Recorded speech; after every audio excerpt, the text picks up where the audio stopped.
Hello everybody, welcome to Real Talk. I'm Chris. And I'm Olivia. And today we're here with Michael Bemis. Again, I think. He was on Real Talk, right? Yeah. What? I'm trying to remember, we had Smashcast and we had something else. He's I was on Real Talk, I remember. Okay, Yeah, cool. that's Alright. Yeah. Actually, I listened to, while I was at work today, I was listening to your Kickstarter rants and your Mighty number 9 rants. It was some good stuff, man. Mighty number 8. Looking forward to that hour-long review of that, the in-depth review. Oh, yeah, I'm not, but... Better start. Yeah, it sounds like that's going to take a long time to make, but... It's better start doing research because it's gonna be basically a deconstructive thesis on this. Yeah. Yeah, it kind of is, though. Because, I'm even throwing stupid numbers into it, including... Because... Oh boy, numbers. We're talking about animation today, and Mighty number 9 actually was supposed to be an animated / video game kind of thing. Yeah. Where it was supposed to be written, drawn, frame by frame, and then, digitized, like the game Shantae. Yeah, exactly. So, in the world of animation is vast and offers so much. Yeah. So, what are you guys thinking? There's many things to think, actually, so... Why don't you start, Mike?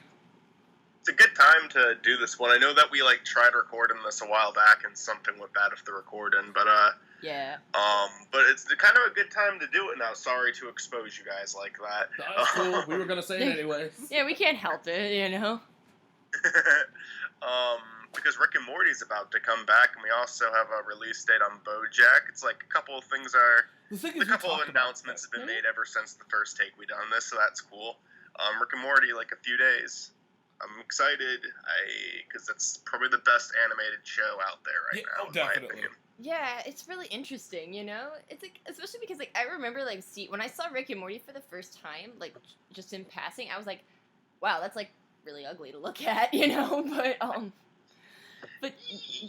yeah, I hear what you're saying with that. The style, I think the style can leave a bad first impression, funny enough, but I think the animation is really impressive. It's just the style of some of the characters it's just so simple.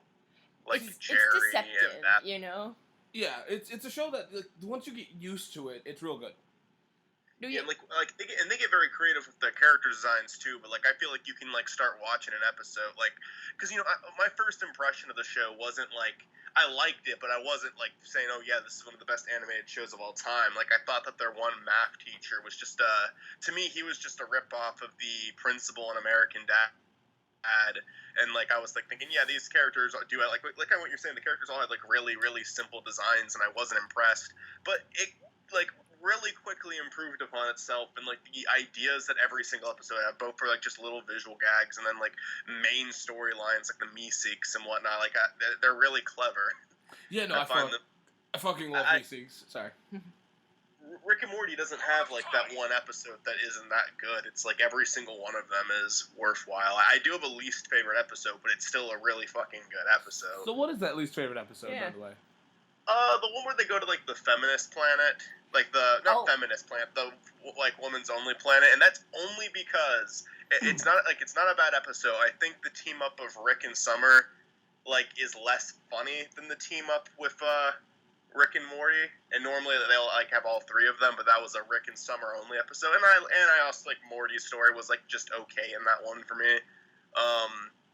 But I thought the idea was really funny. I thought the idea of the planet they created was funny, and I enjoy. It wasn't bad. It's just the team up of Rick and Summer wasn't as funny as the team up of Rick and Morty. I think most people. Rick and Morty's the main duo of the show, obviously.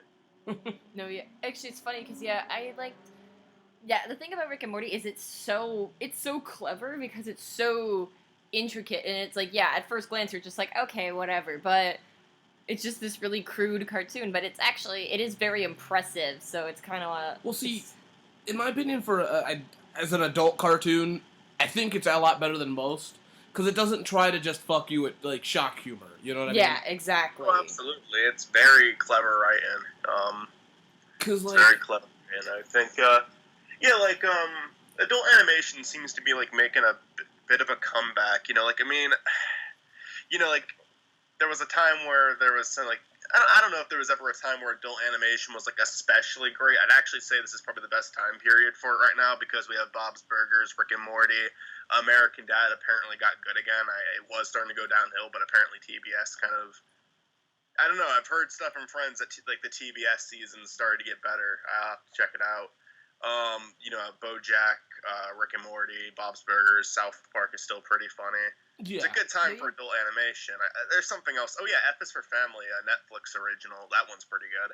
We're gonna have to check that Yeah, one I've never heard of that one. It's like, to me, it's like a little bit like it's like King of the Hill if it had a little bit more personality. Okay. Oh, okay. Okay.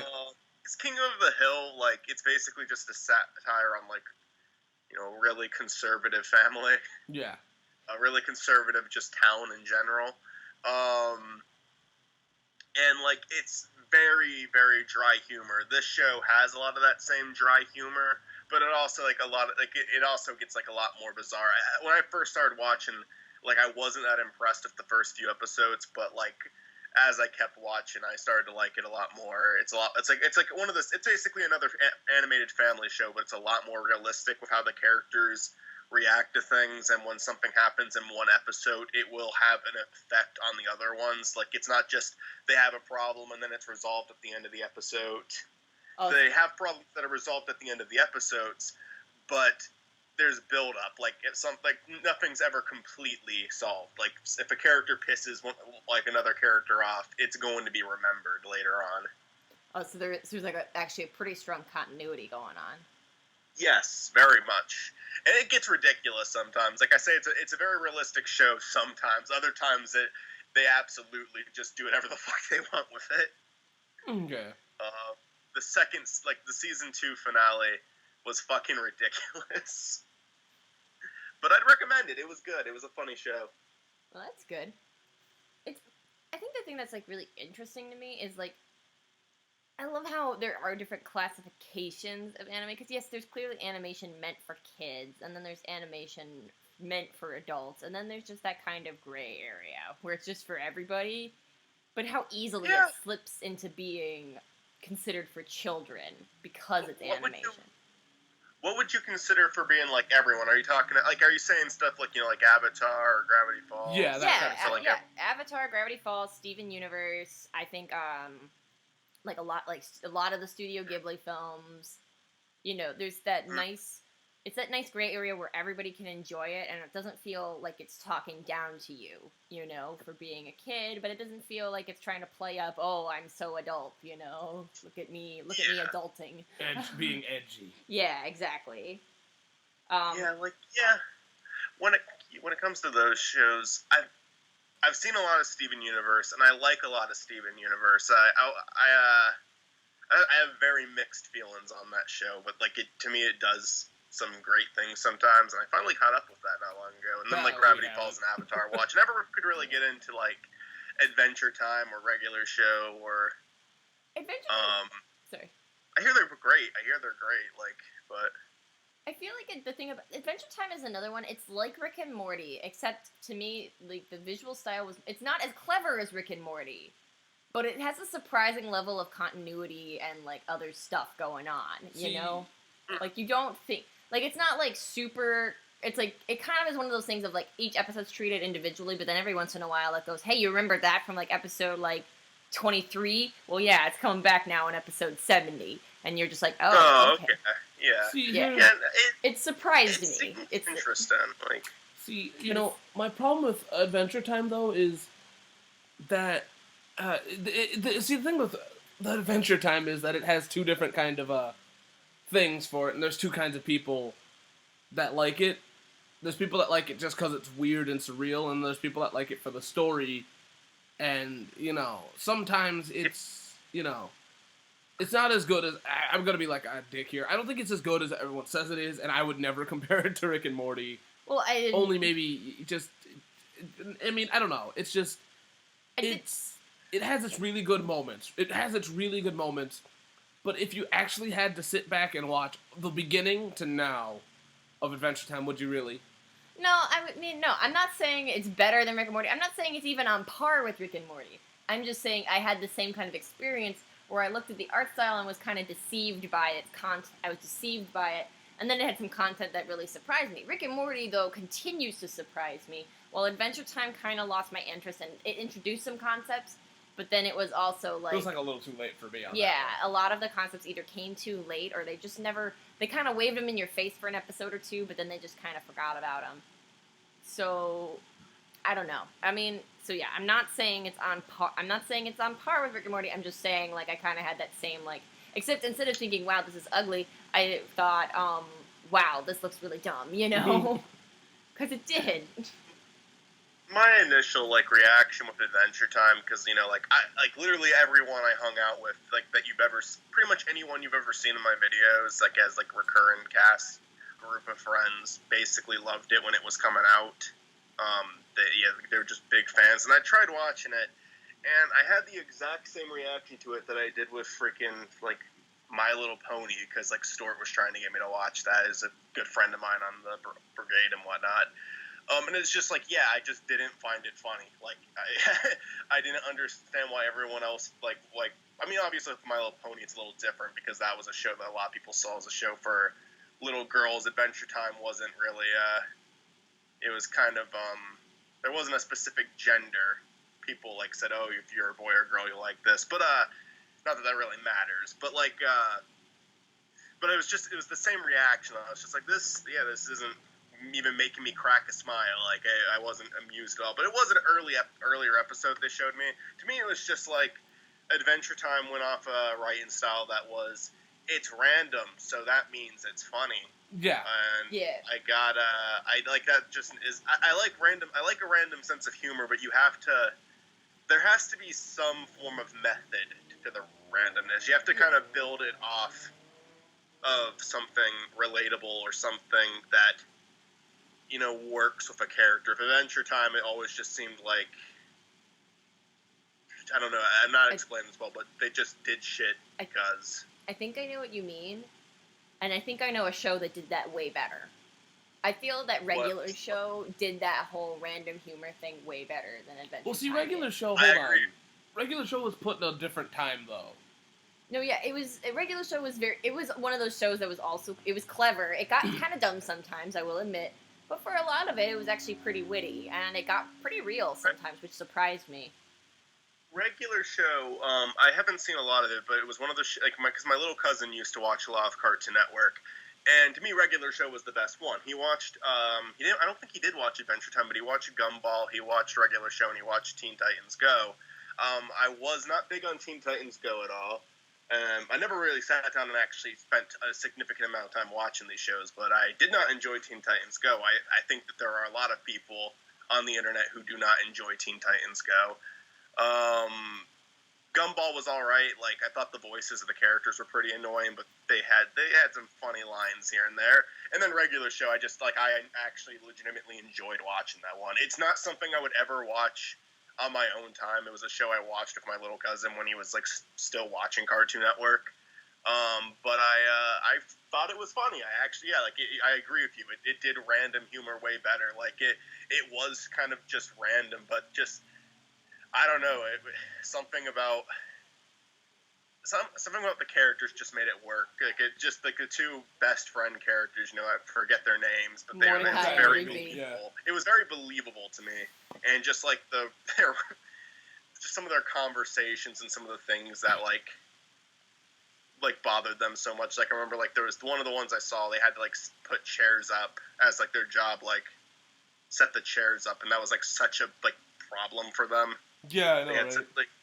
All they had to do was stack chairs up, and they fucked up so badly that they accidentally, like, just, like, basically the job ends with them destroying the park, even though their task was something as simple as setting chairs up. Like, to me, that was funny. To me, that was, because it's random, it's really weird. It's a really weird idea for an episode, but it's just, like, instead of just doing the simple job, they had to make it like so complicated, and it just, I'm not explaining it properly. I know I'm not, but they also, like, they kind of built, I don't know, I'm not explaining it proper. I know what I want to say. I'm having a hard time really expressing it. With Adventure Time, it always just felt like they picked, like, two random words, like cotton candy monster, and then they'd have to fight the cotton candy monster and make random jokes and make funny faces as they did it. With regular show, it was they had a task, they didn't want to do the task, they blew it off, they went into this area they weren't supposed to be in, they did stuff they weren't supposed to do, it caused something, like it caused a problem, then they only made the problem worse and worse and worse because they're really stupid and they're really lazy and they just didn't want to do the thing that they were supposed to do in the first place. To me, it had like more proper build up, and that's like why the random comedy in that worked better. Yeah, I'm doing a fucking terrible job explaining it, but hopefully someone understands what I'm trying to say. We get it. No, yeah, we get it. It's I do agree. Regular show is way better. What? I'm debating if I can get a word in. go on. But when it comes down to it, speaking of, can I go back a little bit? Sure. There are some shows that I think are only around because of their pop culture significance. Oh yeah, for sure. Like, because you brought up My Little Pony, Michael, and I feel like that show is only around for its pop culture significance, and that's it. Like, Yeah. success or fail, Like, it would have just been around.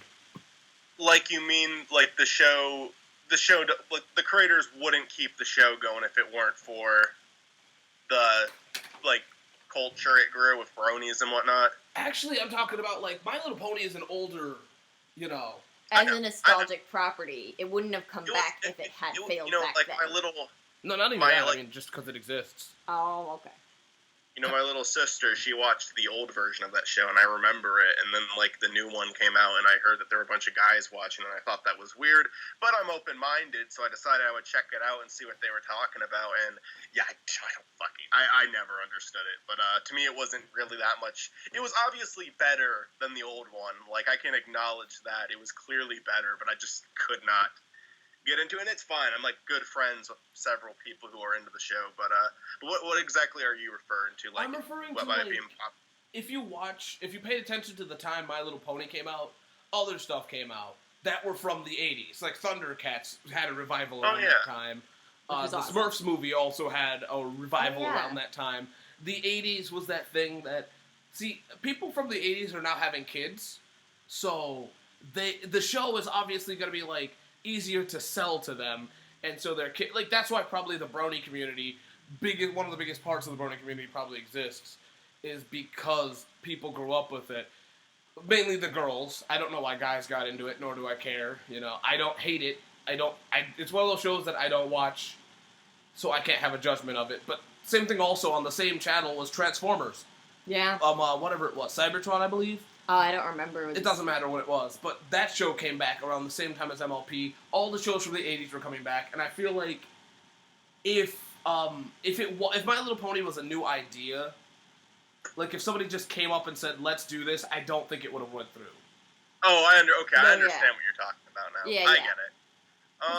Yeah, maybe. I don't know.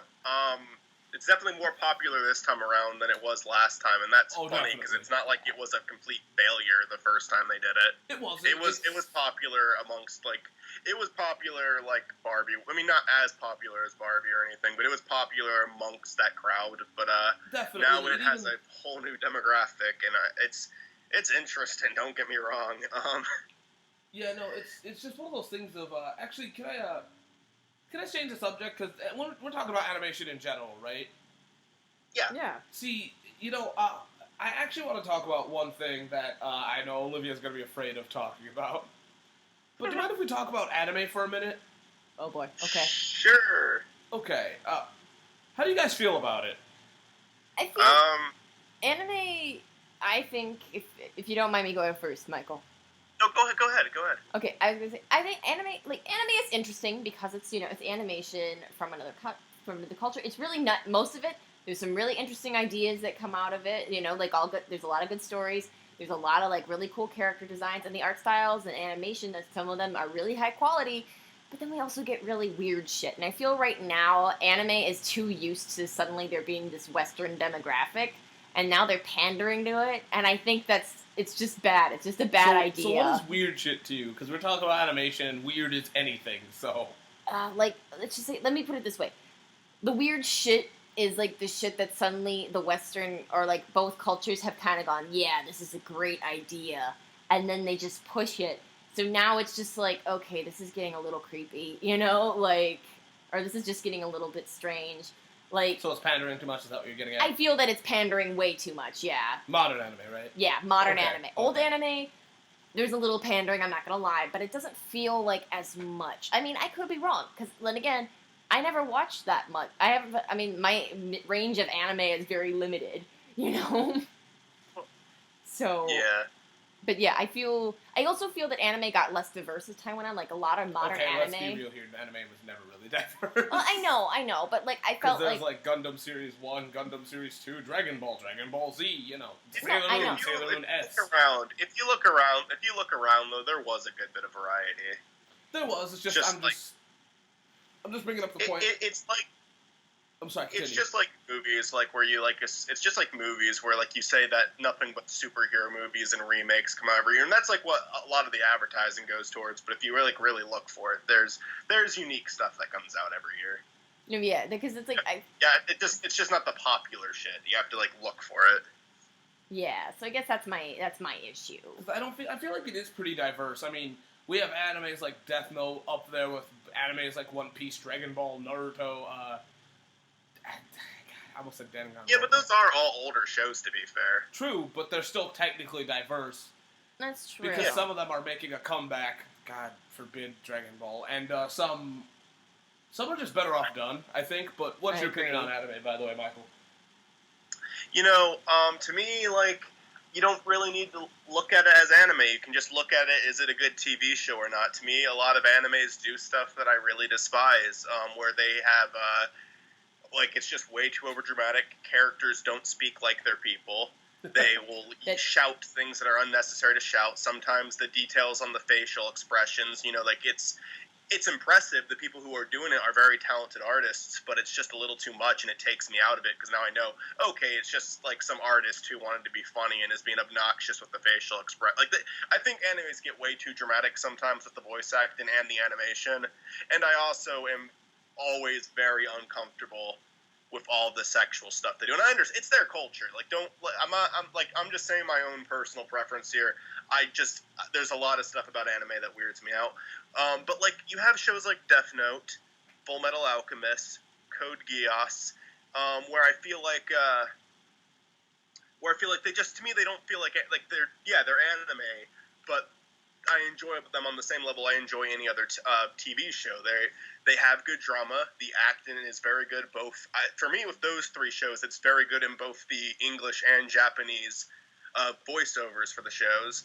And I think that it's like they're just good shows. I do have like guilty pleasures where it like falls under all of those categories I mentioned before, like where it's like over dramatic and like overly sexualized. Because I fucking love Gurren Lagann, and it's all of those things. It is the corniest show ever, but it's complete guilty pleasure, but I absolutely love it. So it's not like whenever I think of like generic anime, like you know, when their head, like they start freaking out and their heads get really like way bigger than their body, or they do like the little chibi animation, or just like they freak out or get nosebleeds, or like do like really weird sexual stuff with characters. It's not really my thing. But there's definitely exceptions, like I said, with Gurren Lagann, where like I'm just saying like the whole anime style. But then there's ones that I feel like just treat themselves like any other show, like Full Metal, and like Full Metal has some of that shit, but it keeps it like rationalized. But yeah, to me it's just like if it's a good show, it's a good show. If it's over dramatic and weird, then it's less likely I'm going to enjoy it, even if there's some good ideas in there. If it's like really fucking over dramatic and the voice actors have to shout everything they say and overreact to every little thing that happens, then I'm probably not going to enjoy it as much as I would have. No, that's fair. I do agree. That's my rant. Sorry I'm sorry I keep going on so long without having you guys like respond to what I'm saying. Don't If worry about it. you guys want to cut me off, like absolutely, just start to do it. If we want to, we will. Right. No. But you know, actually, here's my thing with anime is. I no longer have I can't stand anime. For me, I've gotten to a point. I can't stand it like not as a bad thing. I just can't sit through it as long as I used to. Yeah. Because see, I grew up with animes that went on forever. You know, I think everybody here did. Yeah. But there's a point where you just go, why? Like, Naruto was one that I legitimately stopped at. I gave up. I couldn't get any farther. Not only because I got bored of it, it's also just because it went on for too long. Sometimes things go on for too long that have easy solutions. And anime, like shonen anime specifically, bothers me with that one. Yes? I won't go on a big rant tangent right here. Can I just say something about Naruto real quick? Go for it. I thought, like, to me, I watched, like, the first 25 episodes of the show before I stopped watching. I did not make it far. I thought that the show had, like, a lot of charm to it, but it also had, like, a lot of, like, I liked a couple of the characters pretty well, but, like, it also felt, like, extremely pretentious with, like, how many speeches each episode had to have, and it was just, like, it made it to a point where I was just like, yeah, it's just kind of, even though it was only 25 episodes in, it just felt like it was repeating itself. Oh, well, you're not not wrong. Like, okay, yep, I've seen the show, I've seen enough of it now. No, sorry, go ahead, Chris. But it's just, like, some of the bigger points of anime, though. Like, I know I don't know if you care about Dragon Ball or not, Michael. I know you kind of do. Yeah. But I'm a person... I've been interested in rewatching it, See, honestly. I haven't seen it since I was a kid. See, I like Dragon Ball. I actually like the older Dragon Ball a lot. But the problem is, as a kid, the one thing that Dragon Ball suffered from was, as I call it, the Super Saiyan syndrome. Mm-hmm. And it's where... Because the first time I watched Dragon Ball first, you know... And Goku was normal. He was a human. Dragon Ball Z, they dropped the bomb that he was an alien. Dragon Ball Z Season 2 with this Frieza saga brought up the Super Saiyan, and that was fine. Because the way they did it, it made it seem like that was it. You know? But then they did Super Saiyan 2, which made it go, alright, cool, it needs to stop. And then there was 3, 4, and it kept going. And even in Sorry, what? It basically made it to like a soap opera level of like twists. Yeah, and the problem changing the character. And the problem is what went on with it is that now we have Super Saiyan God, and now they're making another one. Yeah. It's like, what's the point? And it gets rid of the drama of the show. Also, the problem with the show is that we've had the same protagonist, which isn't always bad. It's just this time he has no character development that can be made. He's an idiot now, and there's nothing we could really do to, you know... he regressed a lot, is what I'm trying to get at. Because he's kind of... Like, he had a lot more... I mean, like, because I've been watching... I'm not going to go around claiming I've watched all of Dragon Ball, because I didn't. I've watched some of Dragon Ball. I've watched a little teeny tiny bit of Z. And then I've seen a little... 90% of Super. Yeah, Don't Super. even try. I've seen quite a bit of Super. Super, like, comparing, like, Dragon Ball, Goku, he's naive, but he's kind of dumb, but he's not a bad person. Super makes it that way. Yeah, Dragon Ball Super, he's dumb, and he's very selfish. And he's really frustrating to watch, because he's a moron who's willing to risk everything, literally everything, for a better fight. You know, hold on. That actually would have made it good if they didn't try to make him a hero, though. That's where the problem lies. Yeah, everyone treats him like he's this big hero. But he's not. He's gambling everything just because he wants to get his rocks off in another fight, you know? I had no idea about that. I think we turned this into a Dragon Ball cast, but...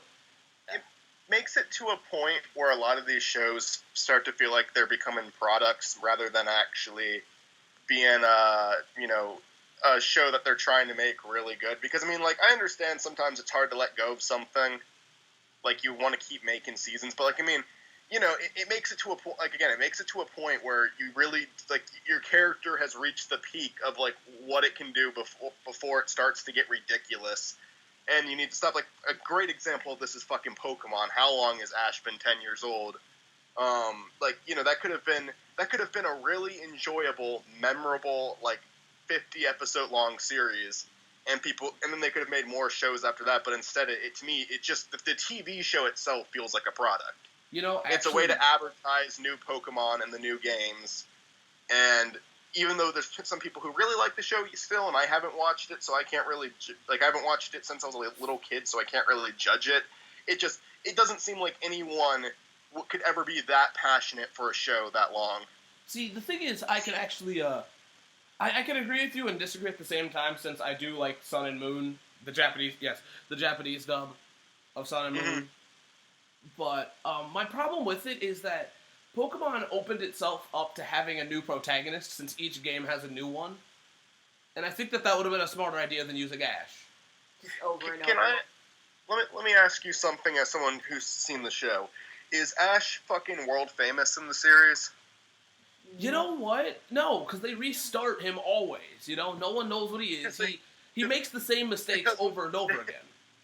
With the shit he has done, he should be like fucking president of the world at this point. Like, I've seen, like, For real. he's done so much insane shit. He should be known worldwide. He shouldn't be like someone who's trying to train to become the Pokemon master. He should be the fucking master already. I know. And he's been pending the entire series, so he's technically done all of this fucked up shit within a year. Yeah, exactly. And you know what's really funny, though? Died and came back.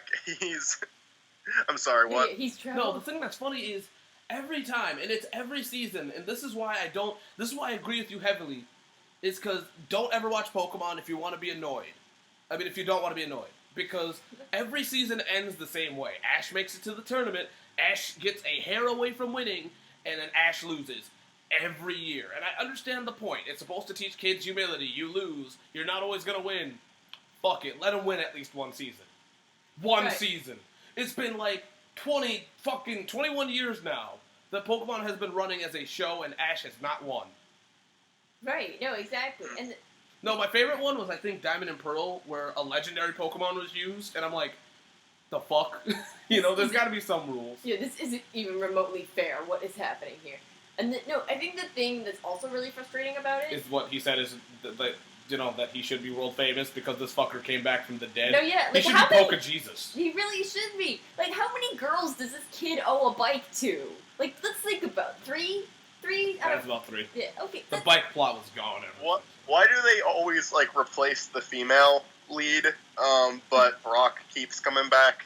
That's what I'm pissed about. Is Yeah, he's yeah. not. I don't know. Yeah, now they stopped bringing Brock back. He wanted to. They Brock- fucking stopped bringing Brock back. Yeah. He's been gone for a while now. I haven't given a shit about the show for years, but you don't fucking get rid of Brock. I love how Brock lived his life and he wanted to become a Pokemon breeder. And as a kid, I'm like, yeah, that's cool. And as an adult, I'm like, this guy wants to see Pokemon. Fuck, that's messed up. Yeah, he has a website. It's very illegal. That actually is the actual reason for Brock's disappearance on the show. I'm sorry. I do feel like Brock starts breeding these really super steroided fighting See, you Pokemon. took it into the nice way, and I was taking You're it taking into it in the dirty way. Because it has to be. There's no way. No, that it kind of explains. Brock was a fucking hound, and you know it. Yeah. He But was. But are Brock and Ash still friends? Never. Ash has a restraining order, and so does Ash's mom for completely different reasons. But actually, do you mind if I talk about Rick and Morty again? I'm sorry for going everywhere with this cast. That's fine. I think Rick and Morty does some of the it's one of those shows that I think gets real without getting melodramatic. I appreciate that for that. I really do, because I think that's a big problem with anime is how melodramatic it gets sometimes. Even some animation. And some cartoons, and other forms of animation. Yeah, a lot of times they just can't make character development without getting melodramatic, and it's like, oh Jesus, just chill out. Yeah. Chew your titties. I don't know. What about you, Mike? Sorry, say that last part again. I'm giving Rick and Morty credit for not being melodramatic as fuck.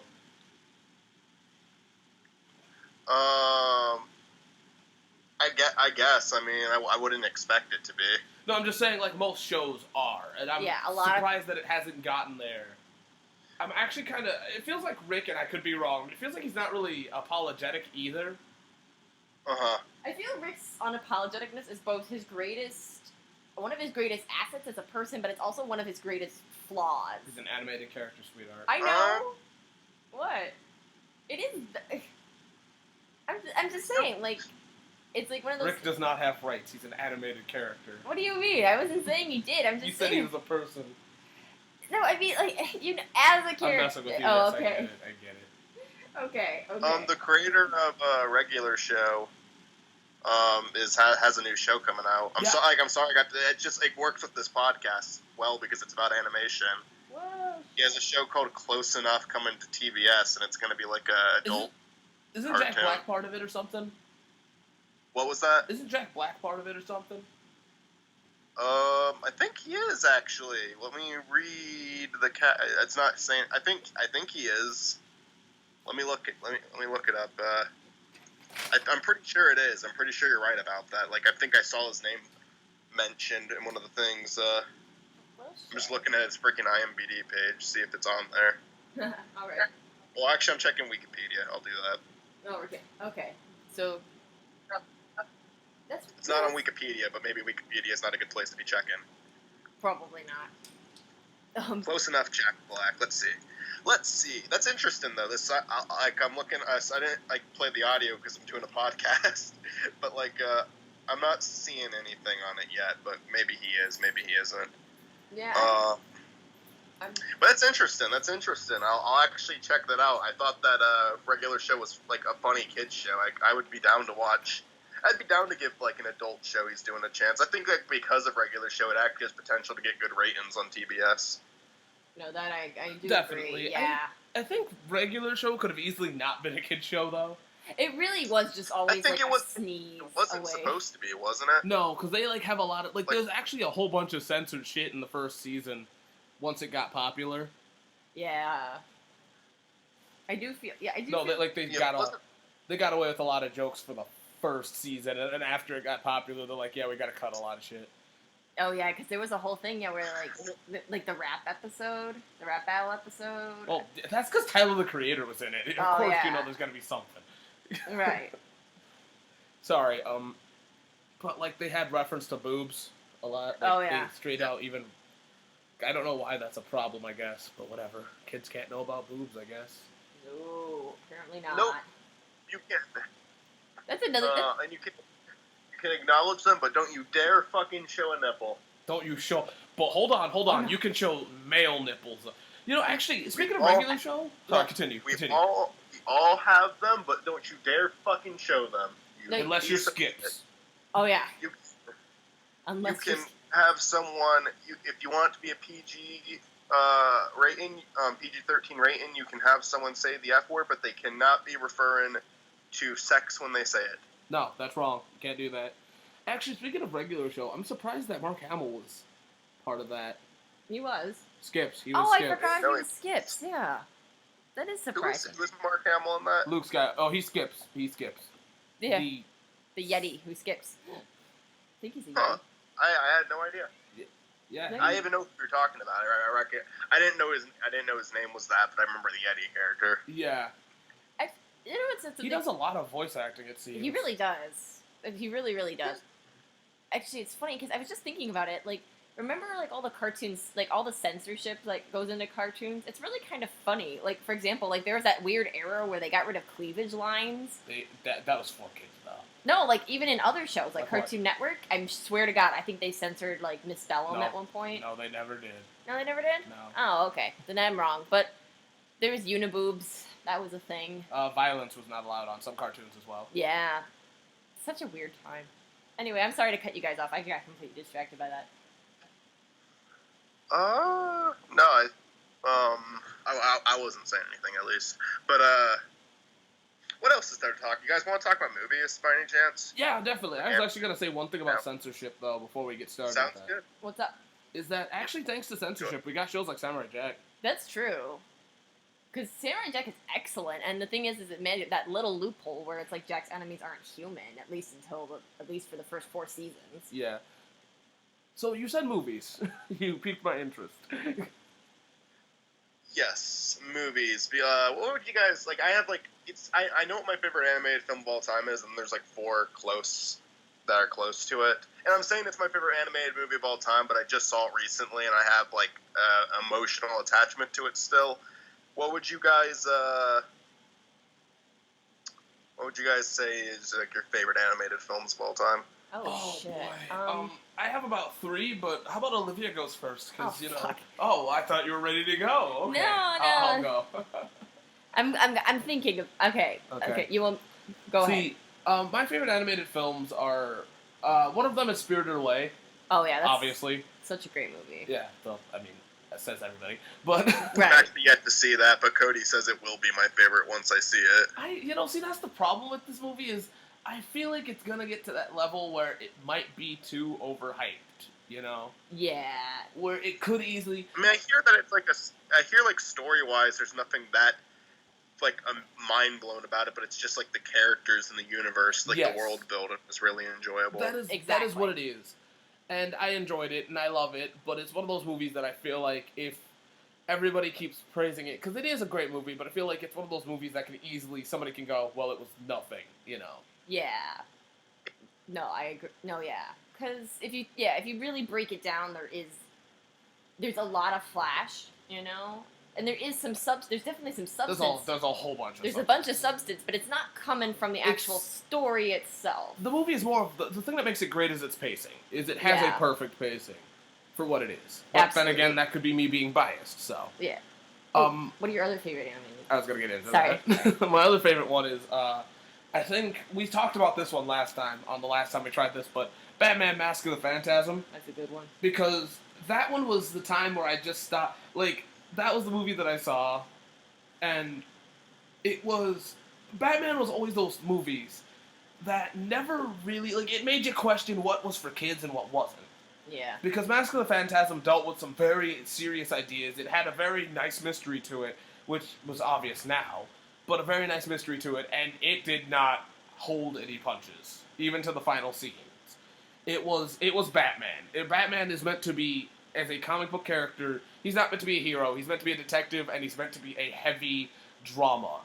And that's what I liked about this one, is that it was a mystery, it was a drama, and it didn't, ever hold any punches. It didn't feel like it was for kids, but it felt like anybody can watch it. Kind of like Batman the Animated Series. Not Animated Series, Beyond's movie. Yeah. Where there was never those moments where you're like, this is for kids, you know, anybody can watch it if you have the level for it, I think. Absolutely. What about... And my last animated one also has to be another Batman film. I'm sorry, I'm a comic book guy when it comes to films and animated. No, it's cool. But it has to be... It's interesting to listen to too, because it's not like what something I'd have, so there's a good variety. But it has to be the Dark Knight Returns by Frank Miller, the animated movie, because that one is Check pure. some of these out. I'm sorry, what? So I gotta check some of these out. I haven't seen it. The only animated Batman film I've seen is The Killing Joke. Oh. Actually, we didn't get to talk about that one on the last podcast. Yeah, no. If you don't mind, we'll hold on. We'll hold Yeah, on to hold that that and do thought. that one in a minute. Well, after we talk about favorite movies, maybe that could be like the final topic or something. Yeah, that Yeah. will be. But when it comes down to it, though, the Dark Knight Returns is one. I think the movie's phenomenal, and it does some things better than the comic, because the comic has some shit pacing sometimes. But this movie's voice acting, they got the guy that was RoboCop to voice Batman, an aged Batman, which is really good. Yeah. I like how the movie doesn't try to make... Once again, I'm a specific kind of Batman fan. I like Batman with circumstances. And this Batman was older, and it showed throughout the animation of him being kind of slower.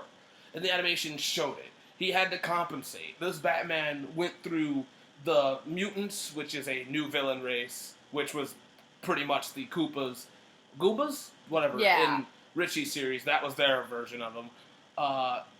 Except the mutants are... The mutants are a lot more harsh.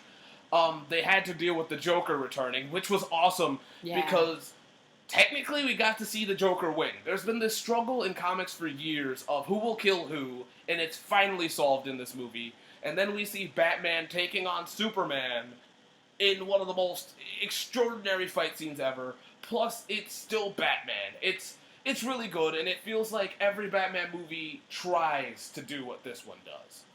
So, and that's why I enjoy this movie, because it's an animated movie that succeeded where the superhero movies with Batman just can't. So. No, yeah. Wow. You want to go next, Michael? I'll probably check that out. I really do like. I like a lot of the stuff with Batman. I've never followed anything too strongly with the character, but it's fun to watch every once in a while. I never will watch a specific show or a specific series of movies all at once or anything, but I'll certainly check out like little standalone films here and there.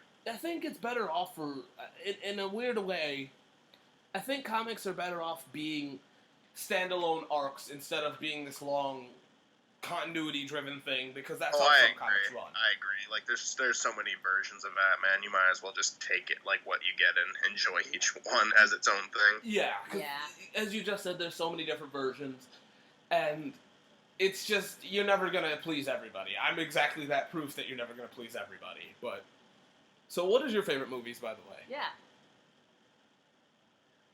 So my favorite animated films is I'll go through like the first four pretty quickly. Like two of them are on like a nostalgic level. Like, I consider them to this day my favorite animated films. I still think they're good, but if I didn't grow up with them, I definitely have the childhood bias from it, and that's Prince of Egypt and Lion King. Oh, okay. I love both of those movies greatly. I like the songs in both of them. I think the animation is like really grand and great, and I'll defend the hell out of both of them. I really like South Park Bigger, Longer, Uncut just because of its writing. It's really funny. The musical numbers are really fucking good, and it's just a very, very clever comedy, and it's a very good commentary, and it's just great in every single way except for animation, but kind of gotta expect that with South Park. Yeah, definitely. And Fantastic Mr. Fox is the other one, and that one's just it was my introduction to Wes Anderson. I really love his movies. It was very good. It's a very good stop motion film. And my favorite movie of all time, I just did a derailed on recently, and that is Marion Max, and it is not a very well known stop motion film. I think it is one of the most underrated films I've ever come across in my life. It is very bittersweet. It is depressing. It is. But also really funny. It maintains a sense of humor throughout the whole movie, and it has like more balls than any other animated film I've ever seen before with the subjects that it decides to take on, because it takes on loneliness, depression, and anxiety, obesity, Asperger's syndrome back in the 1970s when it was like still this new thing, and people didn't really know what to make of it yet. It takes on like child neglect, alcohol abuse, and it's still, while still maintaining a weird amount of innocence and having a really good sense of humor throughout the whole thing, being very funny throughout the whole film, but also just like, I don't know, I've never seen an animated movie that like felt that real to me. No, I'm sorry. Marion Max is an excellent film, I gotta say. Yeah. Seen it? Yeah, I have seen it. Awesome. It's awesome. It is awesome. It's really good. It's really well made. No, yeah, most definitely. Okay, so are some of my favorite... Oh, was Michael done? Oh, are you done, Michael? I'm sorry. No, that's really all I have to say about them. I go into more depth in my podcast. I don't want to say way too much here because I don't want to spoil anything. I feel like it's a movie that you should just watch knowing very little about. No, I do agree. It is. Yeah, I agree, because it's a great movie. It's just, I don't know how to describe it, but it's so great. It's an emotional roller coaster. Very for much sure. So that's awesome. I've never, you're the first person I've actually come across who's actually seen it. Like, I mentioned it a couple of times. You're the first person who I've spoken to as a friend of mine who actually knows what the fuck I'm talking about. So that's awesome. No, yeah, my brother. I think the first time we got Netflix, it was on Netflix for a little while, and he watched it, and then I ended up watching it with him and my mom, and I thought it was awesome. No, it's really good. It's really good. It's also stop motion, and it has a really, really enjoyable style. It's really weird looking how they designed the characters. They even kind of have weird Shrek ears, but I really like it. I really like the design. No, yeah, it's so fun. In a really dark sense, but it's fun. Yes. But yeah, and again, it has I'll shut up after this. It does have even though it covers some really fucked up material, it has an innocent style to it. and sometimes it like looks super depressing, but other times it's like almost cute. Like Yeah.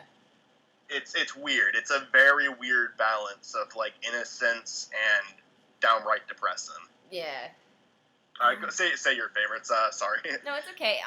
So my favorites. I guess since we're talking about stop motion, one of my favorite movies is Coraline. I haven't seen that yet. I know I need to. Really? You haven't seen Coraline? Nope. I used to be like so stubborn against stop motion. I was like, it's stop motion. That means it's shitty because I don't like Nightmare Before Christmas, which I don't. But That's fair. I mean, I think though it's again, I watched it when I was younger and I didn't have an appreciation for that style. You know what? It wasn't Nightmare Before Christmas. Never mind. I don't know why I said that one. I've never actually seen that movie start to finish before. Probably because I completely named the wrong thing. This might also piss people off though. It was Wallace and Gromit, the shorts. They were on all the time when I was at my grandparents' house, and I thought they were really boring. And I just like developed if it's stop motion, it's bad because I didn't like this one stop motion thing. And I had that thought about all of Tim Burton's. Caroline isn't a Tim Burton movie, right? No, it's produced by the woman who produced a lot of his stuff, but it's People think it is, but yeah, it's not his. It's not Yeah. his. Yeah, I used to think it was, and then I hear a lot of people like correct that. I'm like, oh, okay. I know I need to. I will eventually. I hear it's like one of the best animated films ever made. Have you ever seen James and the Giant Peach? Yes, I loved that as a kid. Yeah, So I guess like it's weird because even though like I hated Wallace and Gromit and I had like this bias against stop motion, I did love James and the Giant Peach. Interesting. I do love that movie. It's really close to being one of my absolute favorites. But for the sake of time, I'll keep it simple. Another one. Screw that. Go on. I love. Yeah, we don't have to keep it simple. This is real talk. I do love James and the Giant Peach. Actually, there was a really long, weird period of my life where I was terrified of it, and then I got over it, and now I love it so much. And I have literally tried to I've defended that movie very, very hardcore sometimes. Can I have a story with this one actually? Oh yes, sure. What is it? I have a funny story after your funny story. Okay, see, Mine's very brief. I'm sorry to keep cutting everyone off. Oh, no mine's worries. brief too. That's what the show's all about, man. But but I actually what happened is me and Olivia used to have a friend that used to agree 100% with Doug Walker. Oh, And That's one of the things I was gonna say. and I remember it was hilarious. Just I don't know if he even said it was bad, but my friend took it as that. And then Olivia was like, literally, she went on a warpath, and it was hilarious. And I'm not saying that she shouldn't have, but man, it was worth it because the thing is, this guy didn't have an opinion of his own, and he didn't understand that other people, surprise, have their own opinions. No, yeah, I do remember now. I kind of went off on him because I was just like.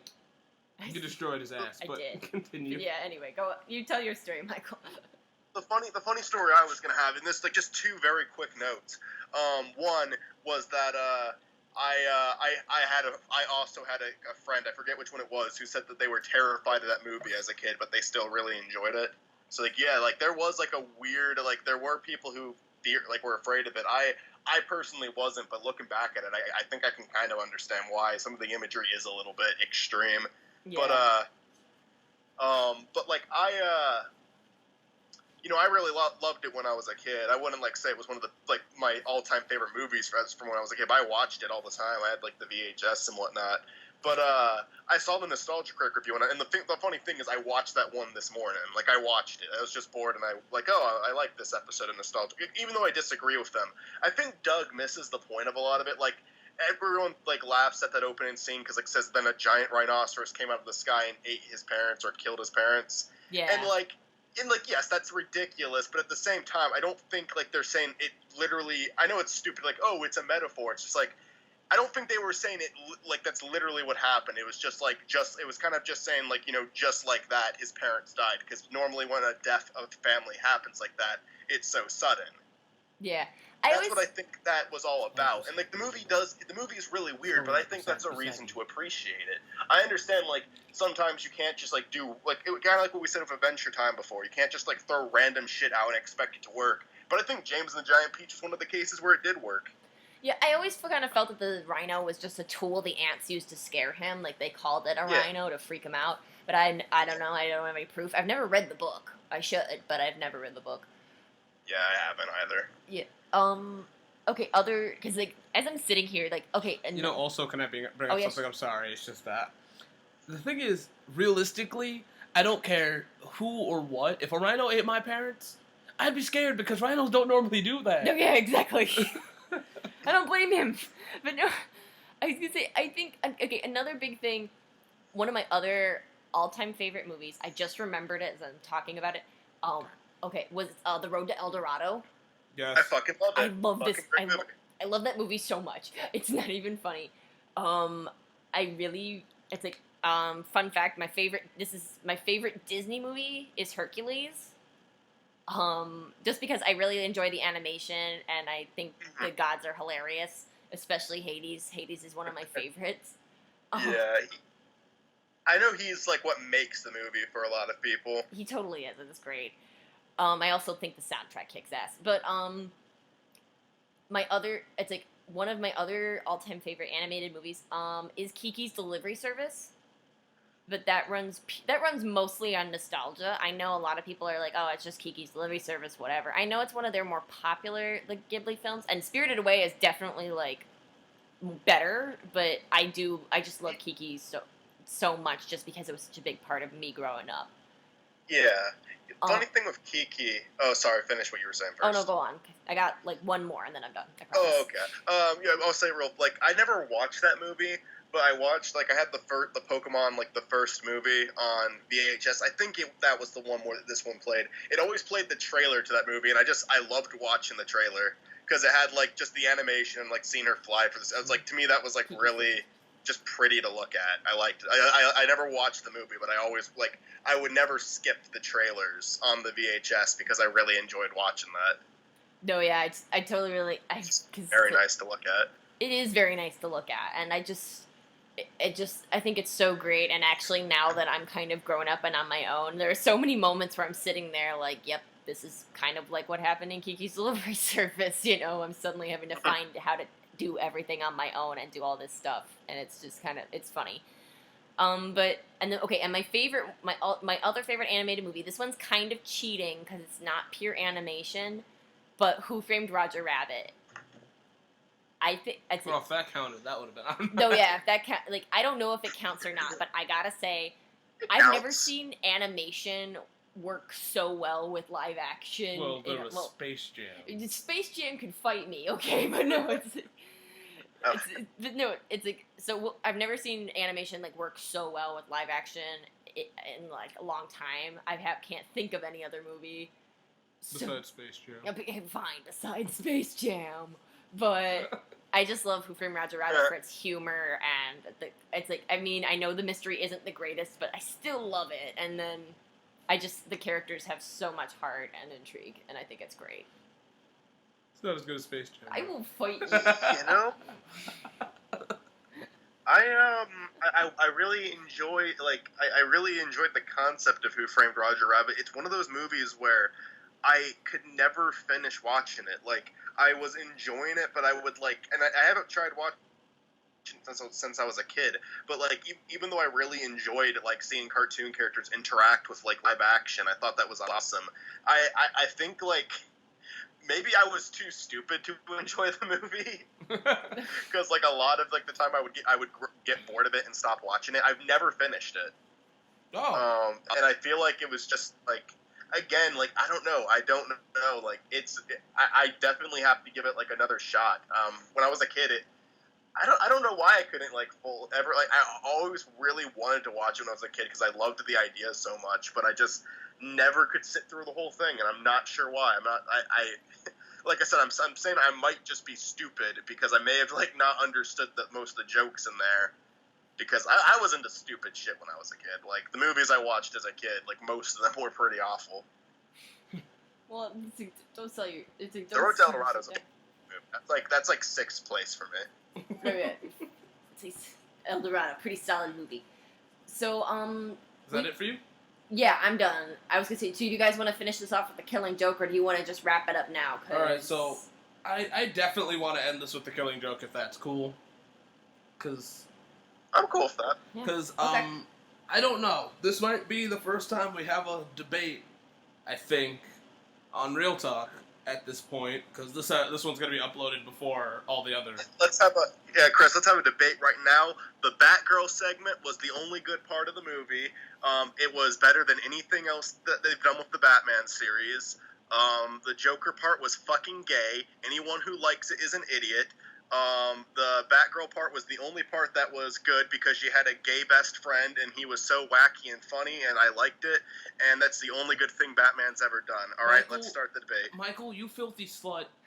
The only part that was actually good, alright, was the fucking part with the gay best friend. That was the Killing Joke. That is what fucking made the Killing Joke.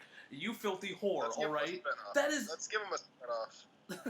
Yes, exactly. He needs to be in the DC cinematic motherfucking universe. He's the best character. Batman, Joker, that whole fucking dilemma means nothing compared to that character. Yeah, fucking Batman and Joker. What are you? What am I? A fucking toddler watching a fucking guy dressed as a bat and a clown? What am I, gay? I'm not a fucking weird baby man who just wants to watch the fucking cartoon about Batman. That shit's fucking stupid. You know what's really terrible though is the fucking part where the part where he fucking stripped Commissioner Gordon. That was really gay, dude. I fucking think, dude, that he was. I kind of liked that scene. Oh, you piece of shit. I kind of liked that part. It was. You saucy piece I of just shit. thought it was visually interesting. It really spoke to me on a personal level. Alright, can't keep up with this. I would play along, but I can't think of anything better to add. Oh my god. So, I think Alright, so real thoughts on fucking... the Killing Joke. Michael, get your word in edgewise, because Olivia's gonna take a day. I'm gonna roast everyone's life. I'm just kidding. I was bored by the first part of it, that kind of everyone was, but it was animated well. I'll give it that. That's really all I can give it. When it made it to the Killing Joke part, I thought that I don't understand why they couldn't just make a movie adaptation. I understand it was basically almost copying it frame by frame. I know there was minor differences, but for the most part, it was just almost word by word, frame by strip by strip, the Killing Joke. You're not wrong. No, yeah. And it but I feel like to make a movie out of that, you could have expanded upon it, because I feel like the Joker's backstory is really rushed and not really told. I think you could have spent more time on that. I think you could have taken liberties with that. I can admire it being really faithful to what it originally was, but I feel like there was things that you really could have expanded upon. I think there was stuff that could have gone on longer. I think you could have cut the Batgirl bit at the beginning. So, I feel like you could have even had Batgirl and expanded on her character, but the first 30 minutes didn't need to be this completely irrelevant story to the rest of it. And then when I don't know. To me, the best part of the Killing Joke is the last 10 minutes, and after that's the only part I especially enjoyed watching it. No, yeah. see, before Olivia before Olivia goes on for an hour, here's the thing: the Killing Joke is a phenomenal comic that actually everyone's like, oh, I love how faithful it was to the comic, when it kind of wasn't, because the Joker segments were a lot longer in the actual comic. There was a lot more to it. The pacing was better in the actual.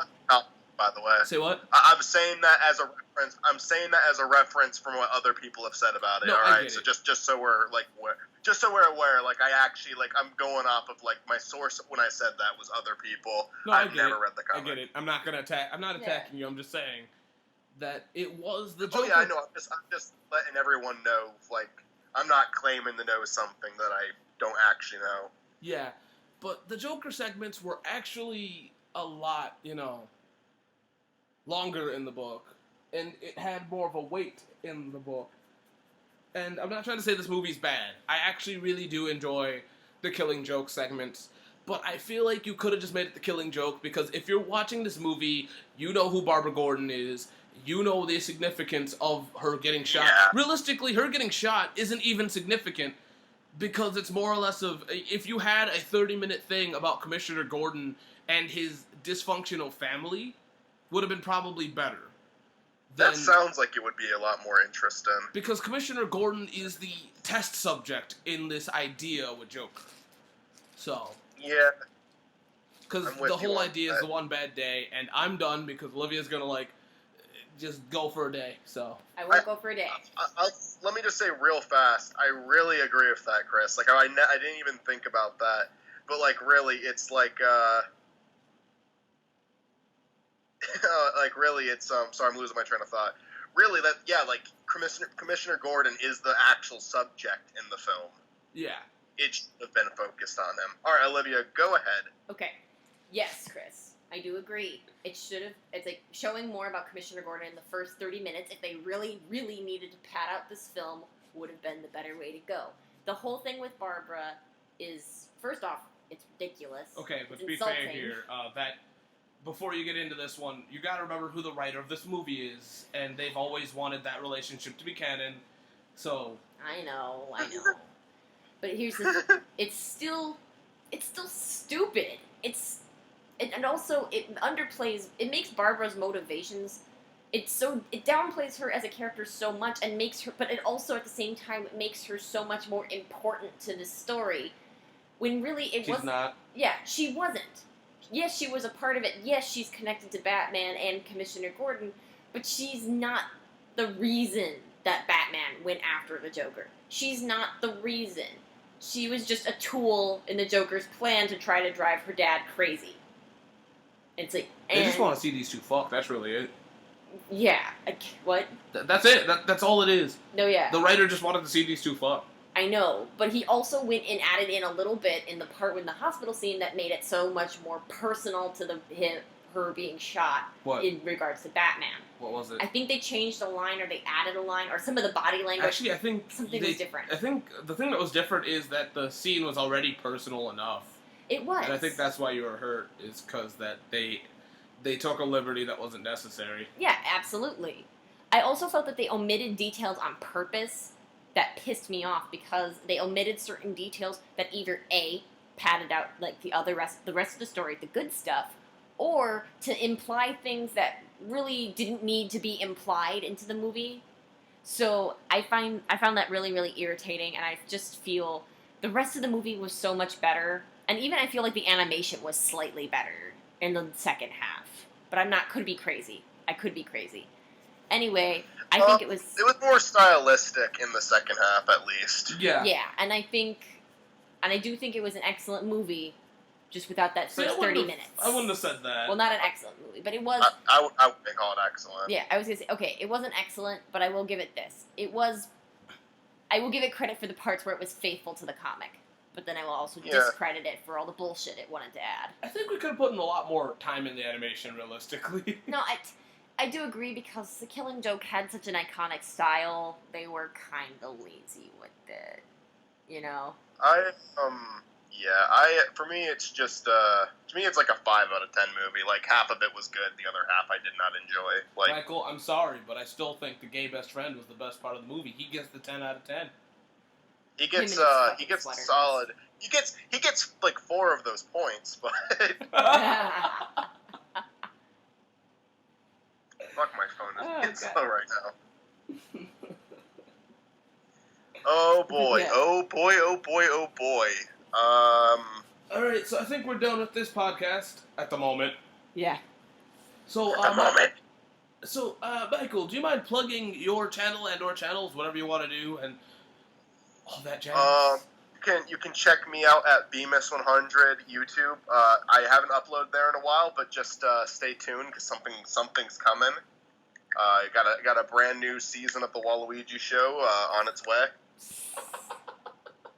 I don't know, like, I do a channel called Bemis and Company and a channel called Slate Side. Slate Side is more of the focus now. I do film discussions and filmmaking on that channel. And then Bemis and Company is just basically for my show cameraman now. That's about it. Bemis and Company might return. I don't know. I make a show. I make shows on one channel, and I make discussions on films and actual films on the other. Okay. So, yep. Any videos that you want to like specifically plug so we can put it in the description or whatever? You can just put the channels. I mean, I could like I don't. You just do it. Just do whatever. I'm sorry, but I'm like not. Just do what I say, Chris. Fucking do it. I don't really have a specific video now. Like, link evil SpongeBob from Bemis 100. Okay, that's It's my It's my Citizen Kane. Masterpiece. Magnum opus. Magnum opus. Magnum opus. Yes. Alright, so this is not the last time you'll see Michael Bemis on this fucking atrocitus podcast here. This is a good show. I like it. Well, thank you.